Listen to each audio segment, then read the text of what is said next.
किसी के पास हम लोग कोई स्कूटी देखते हैं तो हम लोग क्या बोलते हैं, क्या लेके जा रहे हैं, एक्टिवा लेके जा रहे हैं।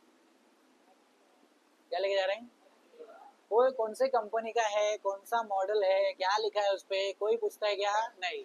क्या चलाता है वो, एक्टिवा चलाता है। यस, स्कूटी बोलते नहीं है, कुछ भी नहीं बोलते। कोई भी अगर नूडल्स खा रहा है तो चाहे वो मैगी का हो, चाहे वो यूपी का हो, कोई भी कंपनी रहने दो, क्या खा रहा है वो, मैगी। हम लोग मैगी खाते हैं। What is this, marketing.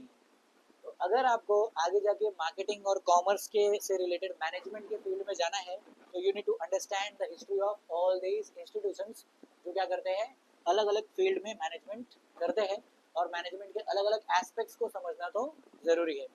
In order to understand various factors involve in the chain of production, तो सबसे पहले हमको समझना पड़ेगा chain of production. Chain of production में 4 फैक्टर्स ऑफ प्रोडक्शन आते हैं। वो 4 फैक्टर्स ऑफ प्रोडक्शन कौन है, लैंड, लेबर, कैपिटल और एंटरप्रेन्योर। फिर इनका सबका कॉस्ट क्या है, जब आपको जमीन चाहिए तो बदले में क्या देना पड़ता है, रेंट। देना पड़ता है rent. Think of it as a businessman. Businessman लोग कभी भी खरीदते नहीं, वो लोग क्या करते हैं, रेंट करते हैं। फिर उसके बाद दूसरा चीज आपको क्या चाहिए, लेबर। लेबर खरीदोगे तो क्या दोगे उसको, पर उस पैसे को क्या बोलेंगे, सैलरी या तो वेजेस। फिर उसके बाद आप क्या खरीदोगे, कैपिटल। कैपिटल मतलब इन्वेस्टमेंट। आपके कंपनी में कोई इन्वेस्टमेंट करेगा, उसको बदले में तो कुछ चाहिए, क्या दोगे, इंटरेस्ट। Very good. और एंटरप्रेन्योर आएगा, वो अपना टाइम देगा तो उसको क्या चाहिए, प्रॉफिट। सबसे पहले ये समझना जरूरी है। फिर उसके बाद ये चीज समझने के लिए हमको जरूरी है means of production, factors of production समझा, मीन्स ऑफ प्रोडक्शन। उसके बाद human resources and process of production. कोई भी चीज बनाने के लिए कौन सा प्रोसेस फॉलो करना पड़ता है, हर चीज को समझने के लिए, फिर मार्केटिंग को समझने के लिए, सेल्स मैनेजमेंट को समझने के लिए आपको ऐसे ही फंक्शनल सिस्टम जो पास्ट में है उसको समझना जरूरी है। बरोबर है। फॉर एग्जाम्पल अगर आपको मैनेजमेंट में जाना है, आपके ब्रांड को आगे बढ़ाना है, तो आपको ये सब स्टोरीज पता होनी चाहिए कि कैसे मैगी ने कौन सा मार्केटिंग कैंपेन किया जिसकी वजह से आज कोई भी नूडल्स खाता है तो उसको मैगी ही बोलता है। एक्टिवा ने कौन सा ऐसा मार्केटिंग कैंपेन किया, क्या किया ऐसा ग्राउंड लेवल पे जाके कि आज कोई भी स्कूटी देखता है तो क्या बोलता है, एक्टिवा देखता है। बरोबर।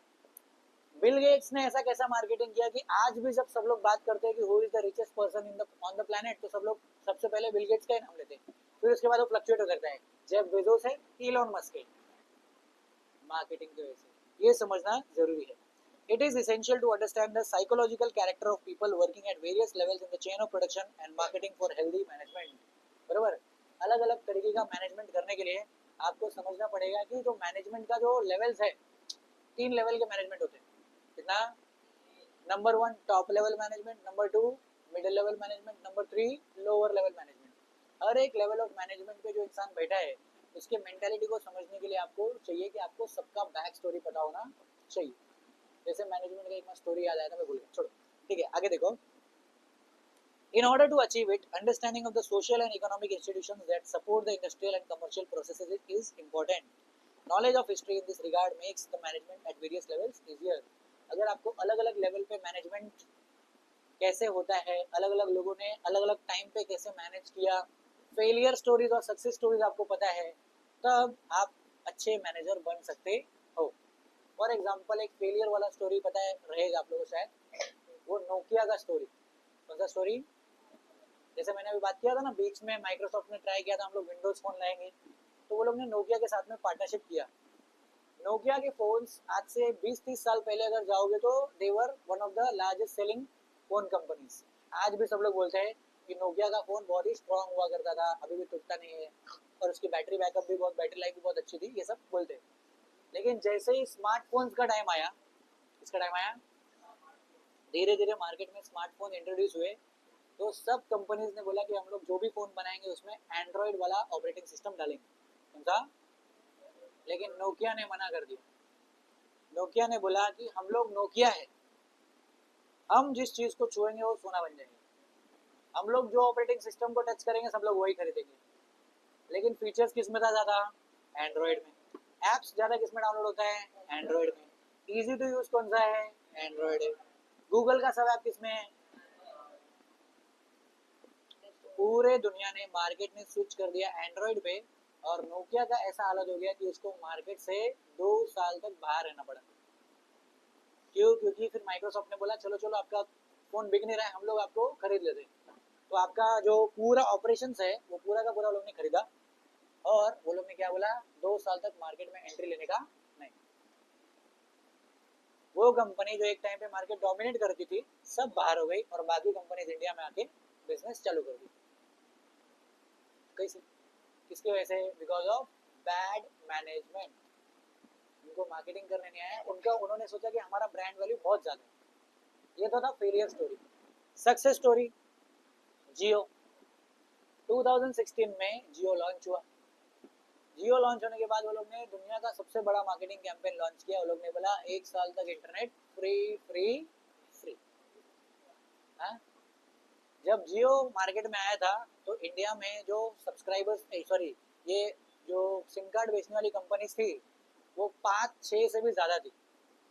आज के दिन जब वो लोग ने मार्केटिंग कैंपेन लॉन्च किया तो सबसे पहले कंपटीशन को बाहर कर दिया। 1 साल में आधे से ज्यादा कंपनीज बंद हो गई, क्योंकि उनके पास 4G के लिए इंफ्रास्ट्रक्चर ही नहीं था।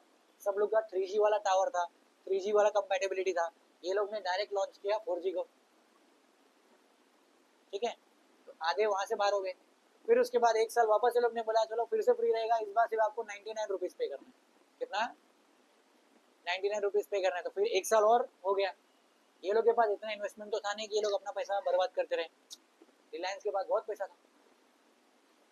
तो 2 साल ये लोग ने भरपूर मार्केटिंग किया, और तीसरे साल में फिर लॉन्च किया 349 वाला प्लान। उसके बाद आज का ये हालत है कि इंडिया में 40% से ज्यादा market share SIM card business का किसके हाथ में है? जियो के। क्यों? क्योंकि ये लोग ने क्या किया, प्रॉपर स्टडी करने के बाद तब जाके क्या किया, लॉन्च किया। क्योंकि इंडिया का मार्केट है प्राइस सेंसिटिव मार्केट। कौन सा? कि आप कितना भी डिस्काउंट दे दो, और डिस्काउंट चाहिए, थोड़ा सा और कम कर दो, थोड़ा सा और कम कर दो, और कम कर दो, भले आप थोड़ा सा लो क्वालिटी दे दो लेकिन कम करके दो। तो प्राइस सेंसिटिव मार्केट में डील करने के लिए उन्होंने वो हिसाब से मार्केट को स्टडी किया, हिस्ट्री को देखा, उसके बाद आगे गए। तो सेम हमको भी अगर अच्छा मैनेजर बनना है तो क्या करना पड़ेगा? मार्केटिंग के स्टोरीज को, पुराने हिस्ट्री को स्टडी करना पड़ेगा। Yes, next will talk about arts and humanities.